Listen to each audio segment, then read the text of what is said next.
பஞ்சாயத்தை பார்க்கிறவரு, 30 பஞ்சாயத்தை நிர்வாகத்தை பார்க்கிறவர். சார், செக் பவர் உங்களுக்கு இருக்கா?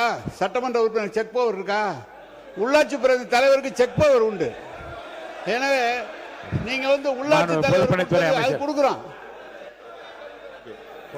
மாண்புமிகு பேரவைத் தலைவர் அவர்களே, மாண்புமிகு பேரவைத் தலைவர் அவர்களே, அண்ணா ஒரு நிமிஷம், அண்ணா ஒரு நிமிஷம்,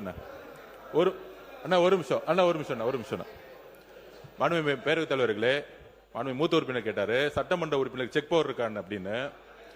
செக் பவர் இல்ல, ஒத்துக்கிறோம்.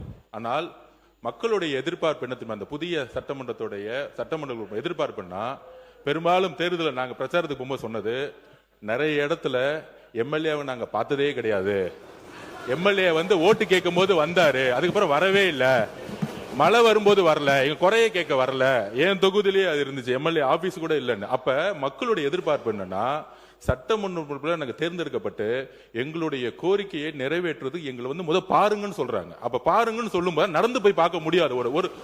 ஒவ்வொரு சட்டமன்றத்தோட இடத்துல பார்க்கும்போது கிட்டத்தட்ட 3 லட்சம் பேர் இருந்தாங்கன்னா, இப்ப 7 வார்டு இருக்கு என் தொகுதியிலனா, 7 வார்டு நம்ம நடந்து போய் பார்க்க முடியாது. அப்ப இது ஆடம்பரம் கிடையாது. இது அரசியல் ரீதியா நம்ம அமைச்சருக்கு எப்படி மூத்த உறுப்பினர் சொன்னாரோ அது அரசே கொடுத்திருக்கும். சட்டமன்ற உறுப்பினர்களுக்கு இது ஆடம்பரம் கிடையாது. ஒவ்வொரு சட்டமன்ற உறுப்பினர் மக்களை போய் சந்திக்க வேண்டும் என்ற எண்ணத்தில் தான் மாண்புமிகு முதலமைச்சர் இந்த காரை அனௌன்ஸ் பண்ணியிருக்காரு. மக்களை சந்திக்க வேண்டும், இதுதான் முக்கிய கோரிக்கை.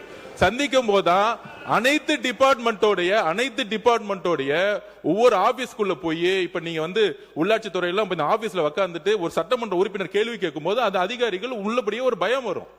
இல்ல வீட்டுக்குள்ளேயே உட்கார்ந்துகிட்டு நம்ம ஒரு அரசியல் செய்ய முடியாது. மக்களுடைய தேவைகளை ஒவ்வொரு தெருவா செய்யணும். அதுக்குதான் இந்த இதை தவிர இது ஆடம்பரம் கிடையாது. எதிர்கட்சி தலைவருடைய நிலைப்பாடுல நாங்களும் இருக்கோம். யார் யாருக்கெல்லாம் கார் இருக்கு அவங்க ஆட்டோமேட்டிக்கா யாரும் அப்ளை பண்ண போறது இல்லை. ஆனா ஒரு முதலமைச்சருடைய அறிவிப்பு பொதுவான அறிவிப்பா தான் இருக்க முடியும். இதுதான் ஒரு அரசுடைய புரோட்டோகால். மாண்புமிகு